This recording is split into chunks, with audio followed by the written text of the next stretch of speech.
Welcome back to IELTS 9. What you're about to watch is a recording of a recent lesson that I had with a student who is preparing for the TOEFL test. For more materials, reading passages, writing task 1 and 2, including the academic discussion, and speaking practices, you can go to our website, TOEFL.page.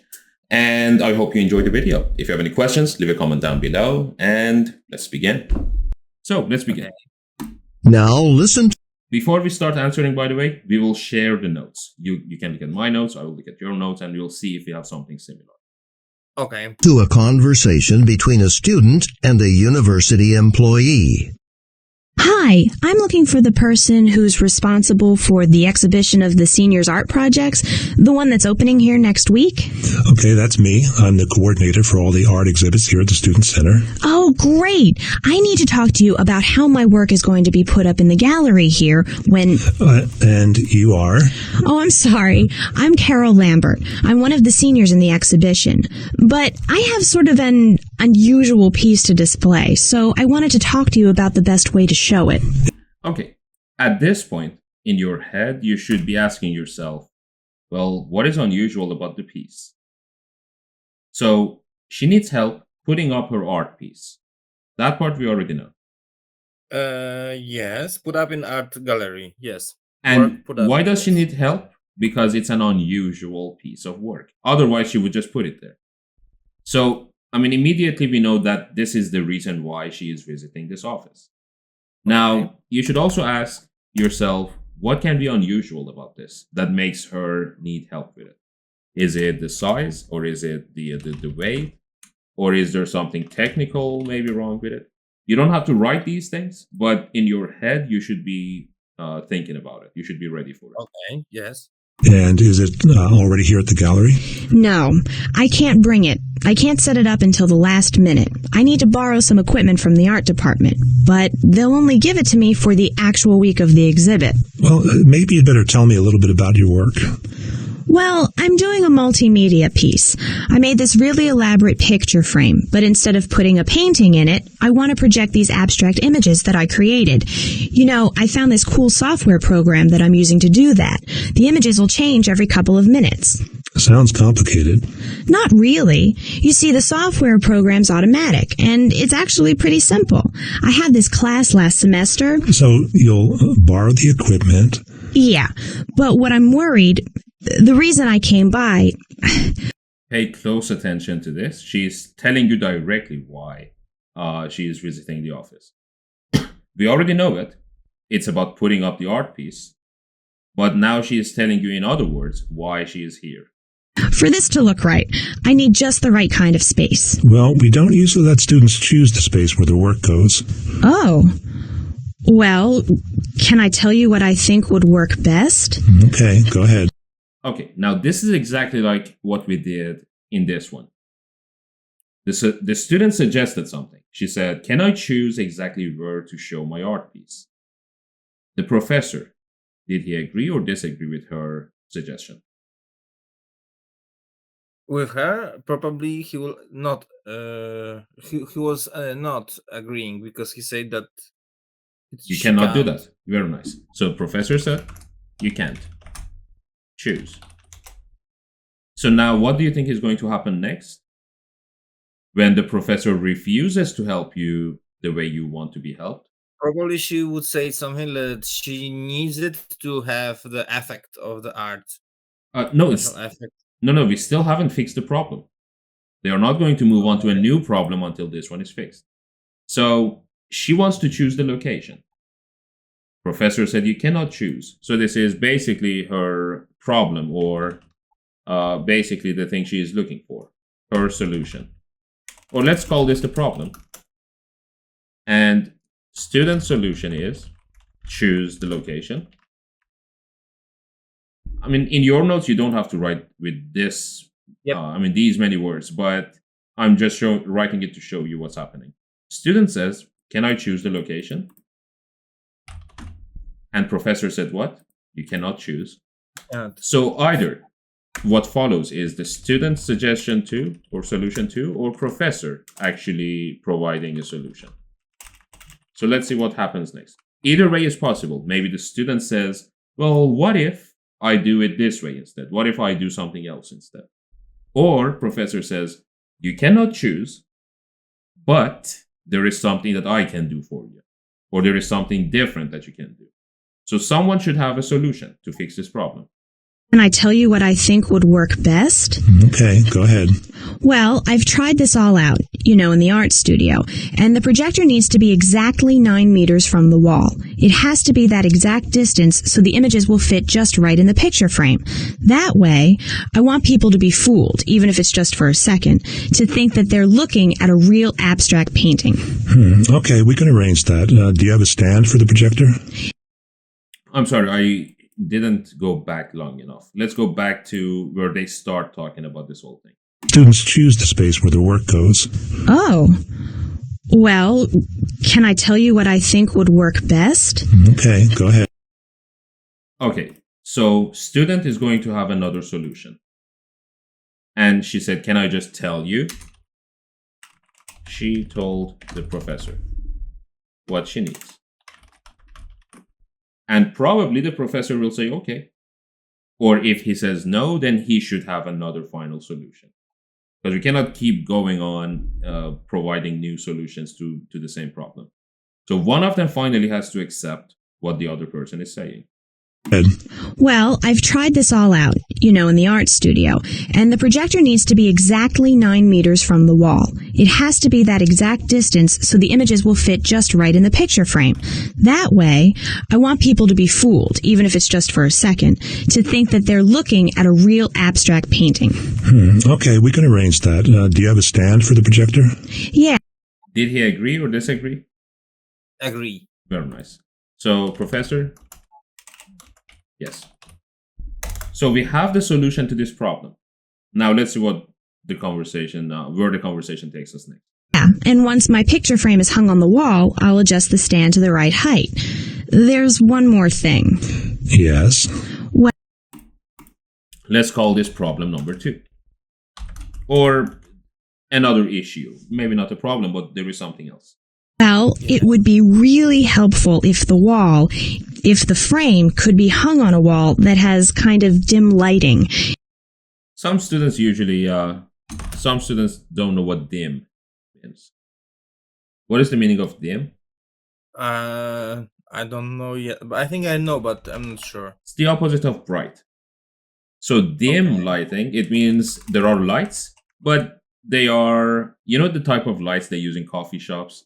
The ones that don't really produce a lot of light. It's just very, let's say, relaxing. Let's say it's the type of light they use in museums. It's not too bright, so it just gives you enough light to see the art piece without really interrupting you. So that would be dim lighting. So she needs dim lighting. Well, let's say she needs a dark place. Not really dark, but relatively dark. If the lights are really bright, the images get kind of hard to see. But if the lights are low, then it'll look more real. We use pretty strong lighting so that the visitors can see all the pieces clearly. And we really don't want to turn it down. So now he is saying that we cannot really do much about it. Type of No, he said light. we use bright lights and we cannot turn them off. We use bright lights and we can't turn them off. That sounds like the opposite of a solution. But come to think of it, the individual lights can be adjusted. Usually we point them so they shine directly on a particular work, but in this case, maybe we can turn the spotlights away from your piece, point them somewhere away from the wall. Could you? That would be great. I'll be interested in seeing how this turns out. So, what was Professor's solution? He wants to turn away the lights. Very nice. Turn the lights away from the art piece. So we have in general, now if we wanted to organize the notes, you should have 2 problems.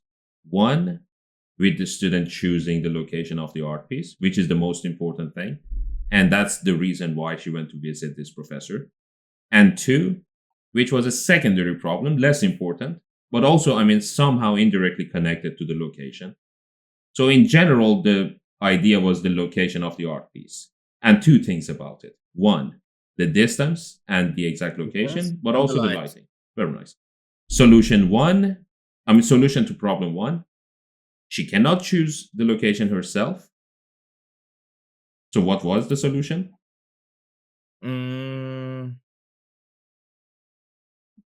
But they will change the place.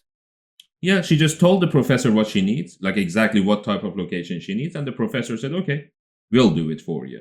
So she cannot do it herself, but the professor agreed to actually tell the staff probably to do it. Problem 2 was what? The Dark lighting. light. And how did the professor fix that one? They want to turn away the lights. Very good. So, also again, keep in mind, it's important to remember who suggested what. So turning away the lights, was it the student's suggestion or the professor's suggestion? Professor's suggestion. Very nice. Sometimes the students try to confuse you a little by changing the person who suggested the lighting. So one option says, she suggested to turn away the lights, or professor suggested to turn away the lights. So now, why does the student go to see the art gallery coordinator? Let's go one by one and give me a strong yes or no for each one. To borrow some equipment for a show. Yes or no? No. No. Very good. To find out when a student's art exhibition will open. No. No. To discuss the theme of the senior art exhibition. No. No. To arrange a suitable location for a work of art. Yes. Very good. 2. What has the student created for her senior art project? Click on 2 answers. Now, this is with the other 2 students that I worked with yesterday. Neither of them had the notes for this one, so I didn't write it in my notes either. But this is what I said, just by remembering the story, you are going to be able to get the answer. So, What was her project? Was it an oil painting, a picture frame, No. a software program, or abstract images? You need 2, by the way. 2 things are true. Picture frame and abstract images. Very nice. Very good. So even without the notes about the details, just because you remember the whole thing, okay, she said there are pictures, they are going to change. And one student actually also chose software program. But tell me why software program is not a part of the answer. Because she wasn't saying that she was not saying nothing about it. She did talk about it. She actually talked a lot about it. She didn't say that she needs special software program or she can bring the program. She says that she wants to show the pictures in the frame. Okay, but her piece includes the software program. So her work includes a picture frame, a software program, and abstract images. Okay. So I understand why my student yesterday answered C. But now I'm asking you to tell me why C is not the answer. But it was a part of her project. The key word here is, what has the student created for her art project? And if you remember what she says about the software is, let me find it. I found this cool software program that I'm using to do that. The images will change. So, did she create the software program? No, she didn't create it. Very nice. She is using it. So, if the question said, what is the student's art project, or what does the art project include, then B, C, and D would be correct. But because it says what has the student created, C is not going to be included. What about this one? What does the student imply about the use of a projector? So, or in other words, why does she need a projector?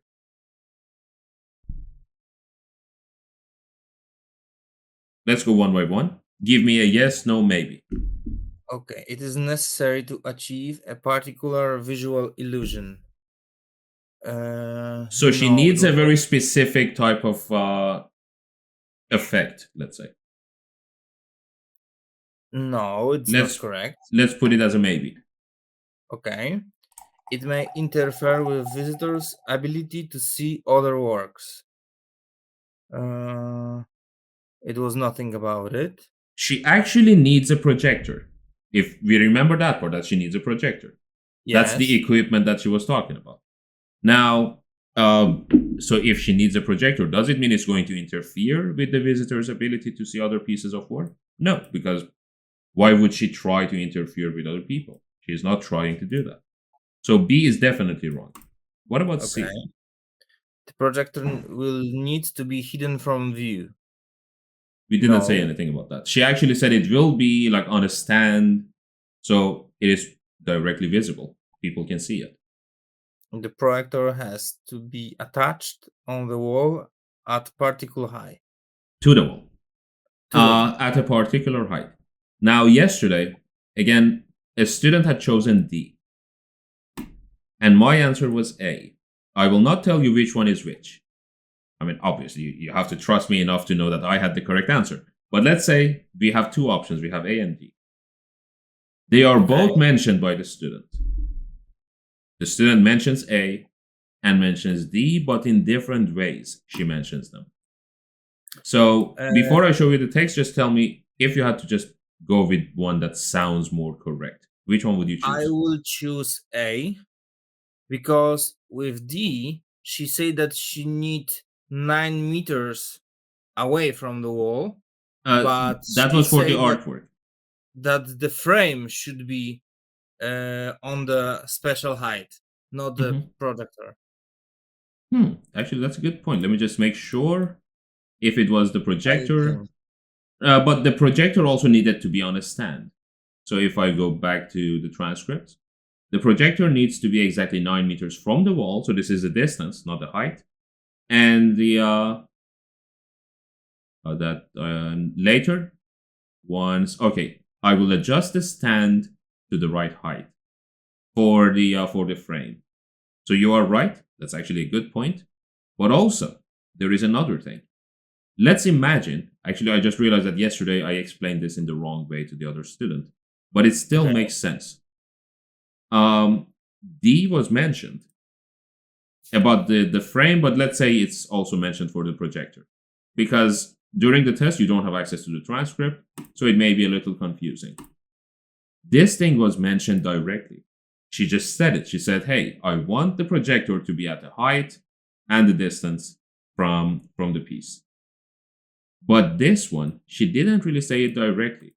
She didn't say, I need a projector because it's necessary to achieve a particular visual illusion. She explained how, by not having a projector, the effect that she is looking for will not be achieved. But it wasn't said, it was implied. Now, so if the question said, what does the student say about the use of a projector? Okay. Then that would be a little different. A and D could be used, assuming that this one says frame and not projector. Okay. But because it says imply, you cannot use anything that the student says directly. So this is similar to reading questions when we have inference and the things that the writer is implying. When we say imply, it means it's not being said. But based on what the person is saying, we can assume that this is going to happen or this is true. So the imply part here is what can change the answer. Now, and yes, A is correct because she said, I want this distance because when the light goes from like this direction, it hits the frame in a different way. It creates an optical illusion. She didn't say it, but she said it creates an abstract effect that she likes. What about 4? This is... How does the plan intended to respond to the students' words about the lighting? So basically, you have already answered this. What was the solution to the lighting issue, to the lighting problem? To turn away the lights. Very nice. So which option?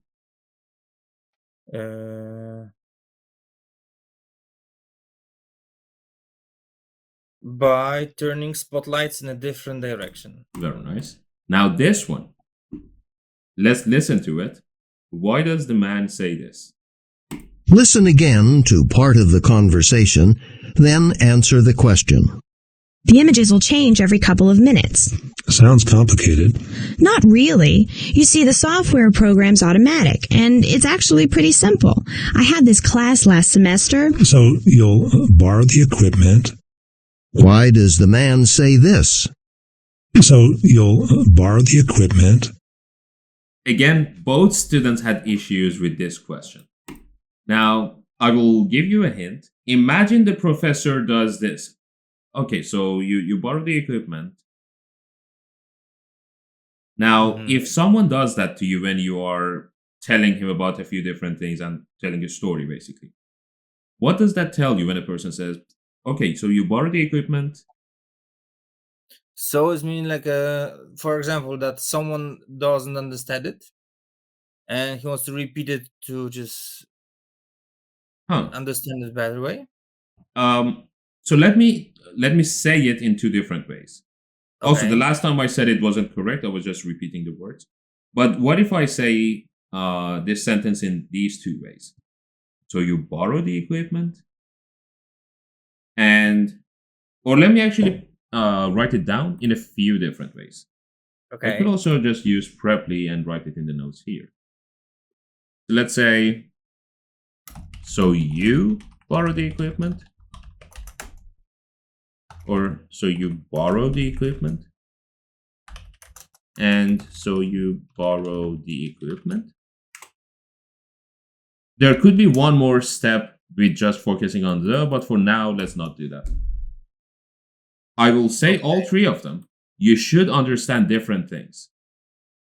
So you borrow the equipment. So you borrow the equipment. And so you borrow the equipment. Okay.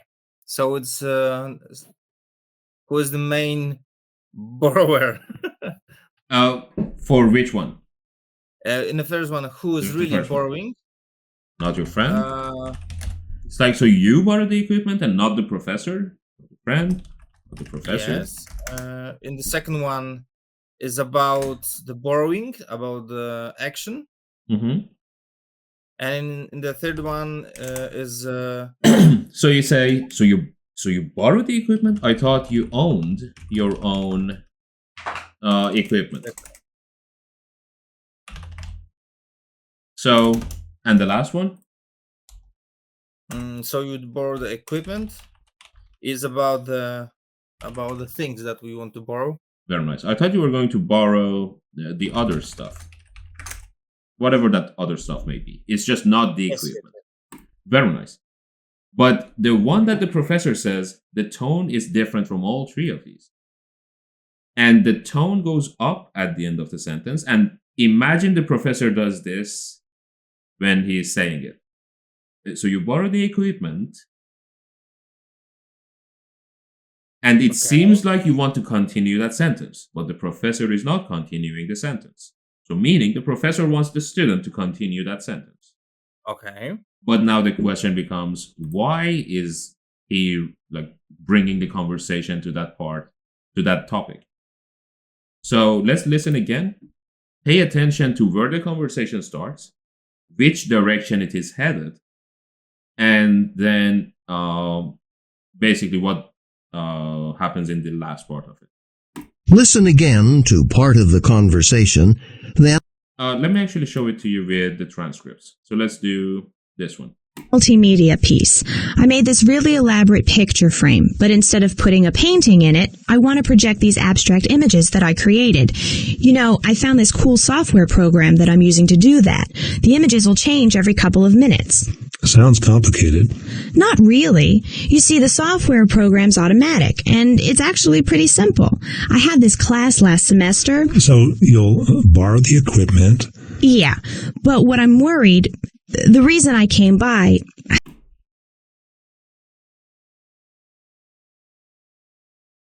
Okay.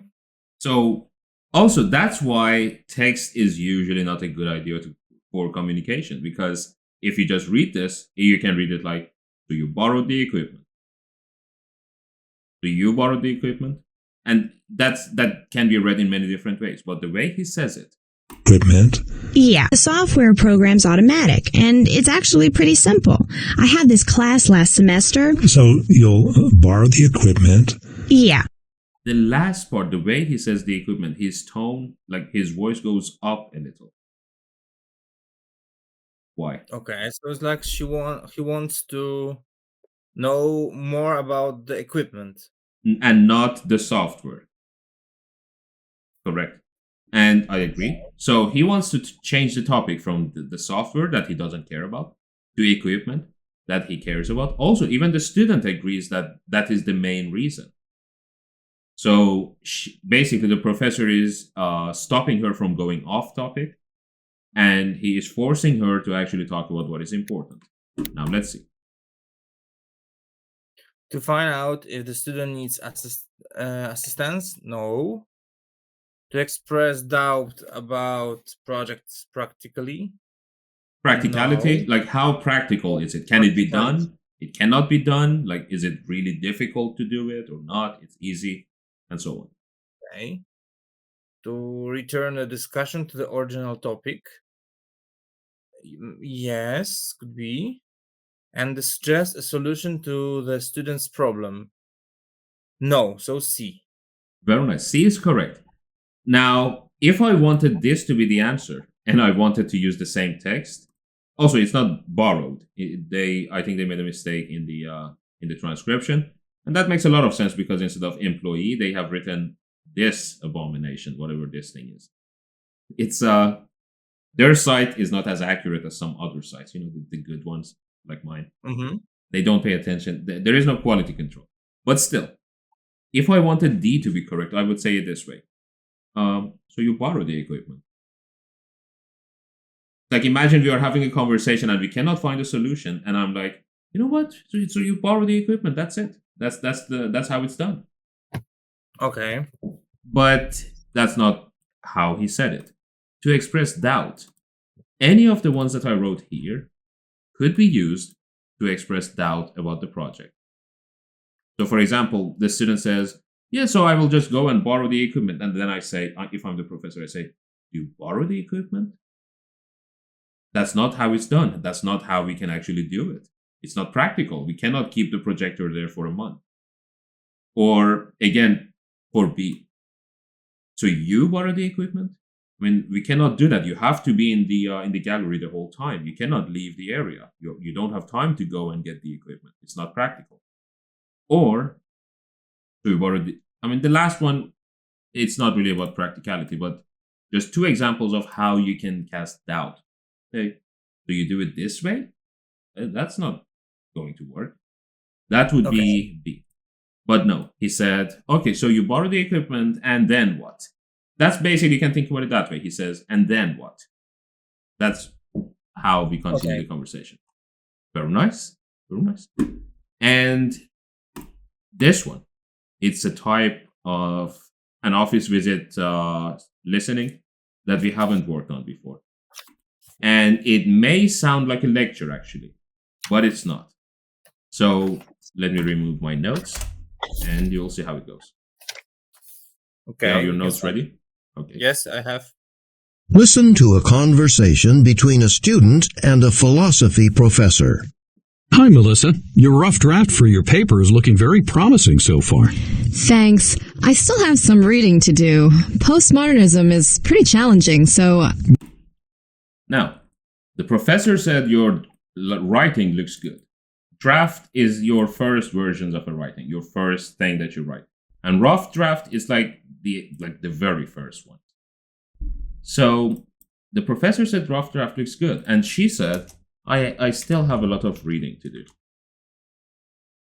Now, immediately, does she need help with the writing or not? Once again, what was the question? Do you think the main reason she talks to the professor is to get help with the writing based on these two lines that we have or not? No, I think that she will have good writing, but she will need to find more information. Very nice. So this is similar to how the professor, again, in this writing, guessed something wrong, or just said something that wasn't really the main issue, the main problem. So very nice. That's not going to be the issue. Now, you always know that the first question is going to be the main issue, so we have to wait for that. Well, you're off to a good start. So, anything else about the class or postmodernism, since we have a few minutes before my next appointment? Well, actually, in class you talked about a French philosopher, Lyotard. You said didn't believe in stories or something like that. That stories were invalid? Okay, I think I see. Pay attention to the tone she had, and that shows that she is not sure about something. Like you said that you said that this philosopher was this way, and she's asking basically. She isn't sure about something that was mentioned in the class. Again, you can write it down in the easiest, shortest way possible, but this is technically what is happening. Okay. He didn't believe in stories or something like that. That stories were invalid? Okay, I think I see. First of all, you understand what he... remember what Lyotard said about the grand narrative? Not really. Okay, have a seat. All right. It's not... Okay, so he asked a question about grand narrative and what this philosopher, let's call him L, for a loser. You'll see why later. Okay. So whatever this guy said, it's... I'm sure as an Eastern European person, you'll see why I'm saying that. Also, he was French, so we will get to all of it later on. He said, so this is a part of a grand narrative. And then she said, well, what? She didn't really understand what the grand narrative is. And he said, okay, take a seat. Now, what do you think is going to happen next? What is the professor going to do? He will explain the grand narrative. Very nice. Quite the same way you're thinking of narratives. Not really. Okay, have a seat. All right. It's not quite the same way you're thinking of narratives, not stories. Lyotard meant narrative as in a way of understanding the world. How can I explain this? Grand narrative, it's like an idea that helps people make sense of history. Like, when you picture the early Middle Ages in Europe, what do you think? Okay. Now, why is he asking her about, like, Europe and the Middle Ages? To set somewhere this grand narrative, to find the example. Very nice. So easy example to explain. Very nice. That's exactly the same thing I do in the class. For example, we have a really difficult passive sentence in the reading passage. And then I tell you, I broke the window was broken. I never give you the hardest example from the reading passage when we are trying to understand something. That's exactly what the professor is doing now with her, giving her an understandable and a more approachable example of what this thing is. And he is not telling her, he is actually eliciting the answer from her. He is actually trying to get the answer out of the student. Like, there weren't a lot of cultural achievements then. Lots of wars, but not a lot of important art or books or anything. Like, it was the Dark Ages. All right, that's a simple explanation of a time in history, right? Something that tends to be accepted or understood by most people. That makes it a grand narrative. Okay, so now we know what a grand narrative is. Easy to understand for many people. Okay, so very nice. A common idea that is accepted, also that's a part of it, that is accepted and understood by many people. Here's a more recent one.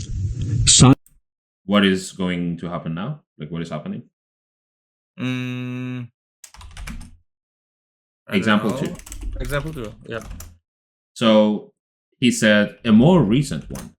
Obviously, so he gave us like a historical example, and now he is going to give us a more modern example.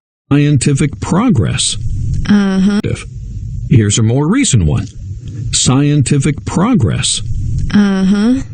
People look at important inventions throughout history, light bulbs, cars, computers, and we generally believe that there's an underlying universal truth, that modern technology makes the world better. It's been the belief for so long that people accept it as being true. We don't even think of it much. We just accept that modern technology has that effect.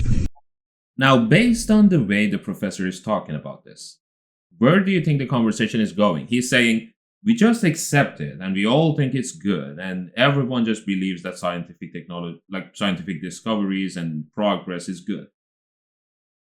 What do you think he is going to say next in a few seconds? I don't know. It's like if I tell you, well, everyone thinks like these companies are here to help us. What do you think my opinion is regarding You can say that she doesn't agree with this. But not that she, but the grand narrative usually has an other side, people who disagree with the grand narrative. So everyone thinks that scientific progress is good. But this person, the philosopher, and basically just people who are against the grand narratives, think that no, they are not always good, for example. Or Middle Ages wasn't really bad. Middle Ages were a good time in history. Well, it does make our lives better. All right, this is where Lyotard comes in. So she also agrees that scientific progress is good. And then the professor says, this is where L comes in. So now you can guess that L is going to disagree with technology being good. He believed we have to be careful about accepting ideas like that. He said these beliefs really oversimplify things and that we should think more critically. Are there times when technology would not be considered progress, where it doesn't bring improvement? Oh, I don't know, pollution? But, No, that's good. Okay, so now you could get, like, why does the student say this, or why does the professor say this question? She gave an example. She said pollution. And then she was like, no. And then the professor interrupted her and said, no, that's exactly what I was looking for. That's a good example.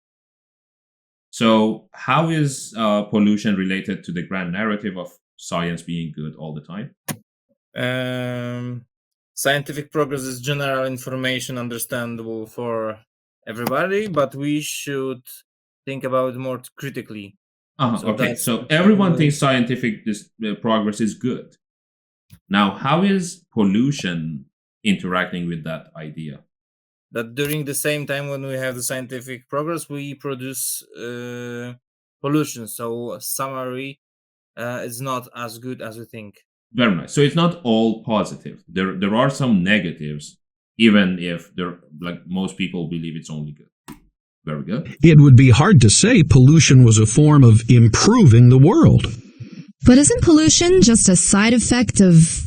Oh, so it kind of goes against the grand narrative about technology. It complicates things. Yeah, and that's a basic idea behind postmodernism, that we should be skeptical of grand narratives, because there's a good chance they're not completely true.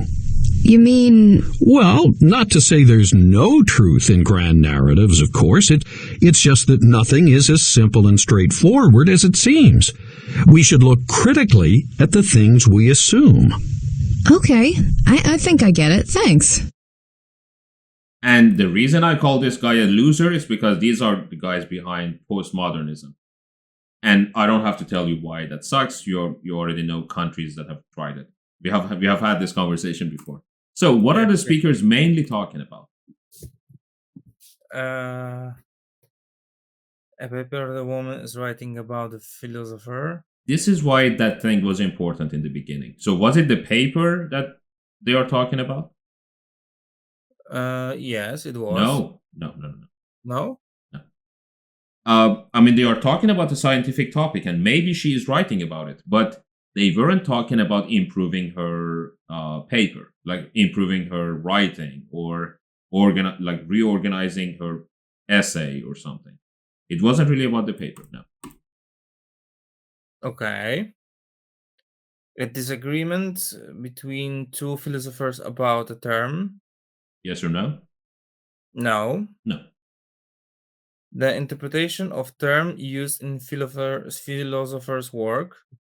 Interpretation is how we understand something. So not really the translation of it, but we read something and we use our own logic and understanding to form the same idea. Yes, could be okay. The interpretation could be okay. Mm-hmm. And the term that we mentioned here is the grand narrative.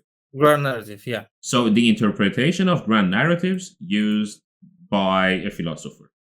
Okay.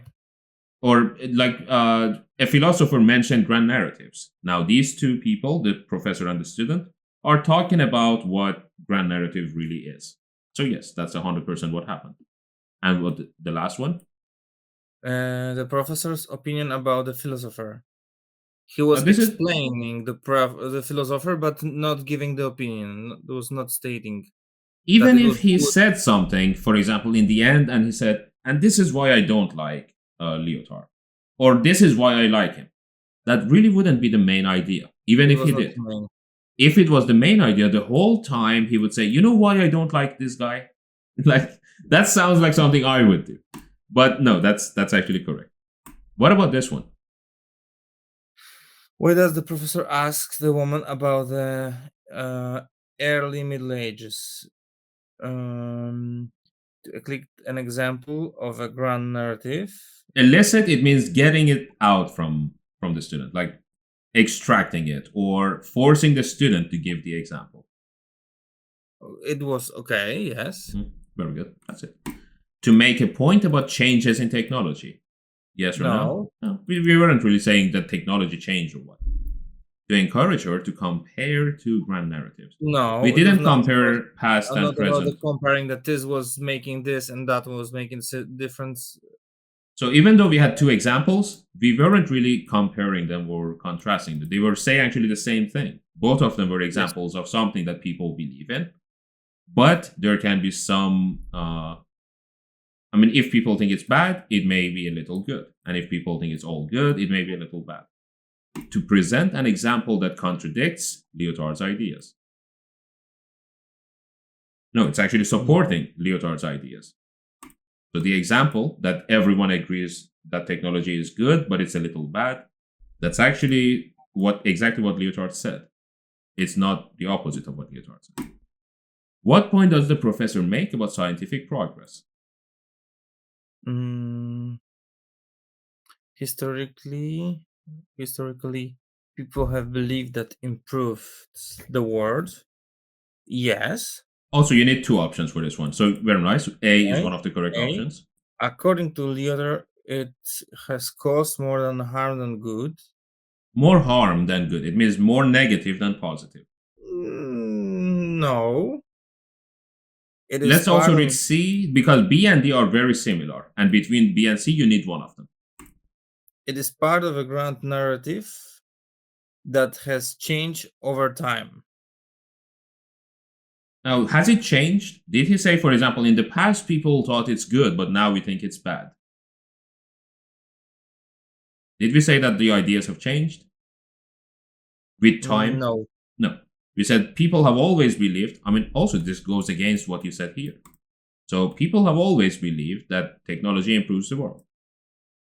Now, the other side, the people who are critical of it, like Lyotard, are they saying that the benefits of technology should be questioned, or are they saying technology is more negative than it is positive? Very similar options, but this has a stronger negativity in it. This is more negative than positive. So the disadvantages of technology are more than the advantages. This one says, maybe we should be a little careful.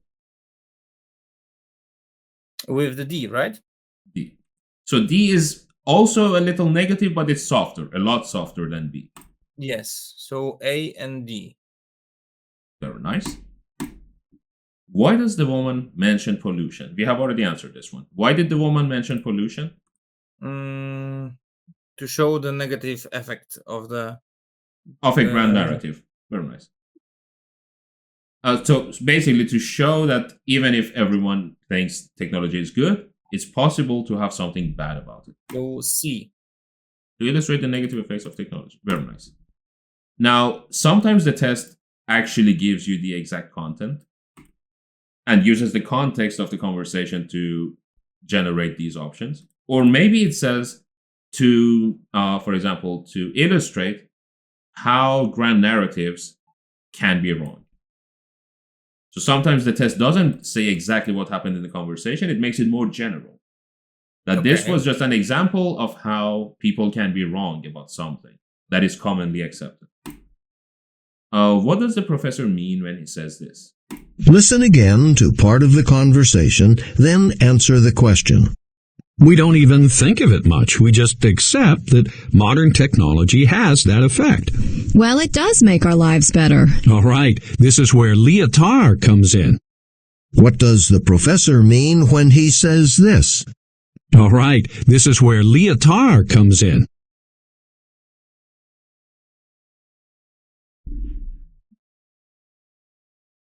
Okay, so he wants to clarify the time period. Before you look at the options, let's just pay attention to where it happened. So this is where they were talking about scientific progress being good. And then the girl said, of course, technology is good. Like, it is good. And then the professor said, well, now this is where this philosopher comes in. So this was the first time that the professor, not the first time. This is where the professor tried to show her that even if everyone else and you agree with something 100%, there can still be some criticism of it. It can still be, there can still be disadvantages. So let's see. So he's going to change the topic of the conversation. No, he wants to show the negative point of view for the narrative, for the grand narrative. Correct. So he's going to challenge the woman's belief. Yes. Because she said she also agreed with the grand narrative. So by proxy, you said the professor wants to challenge grand narrative. And if she agrees with the grand narrative, then the professor is also going to challenge her because she also believes in the same idea. Very nice. That is the correct answer. C and D. She wants to clarify the time period in question. No. He. Also pay attention to that. It's the professor. He wants to clarify the time period in question. Definitely no. They didn't have any issue with historically accurate information. He wants to correct a statement he made earlier. No.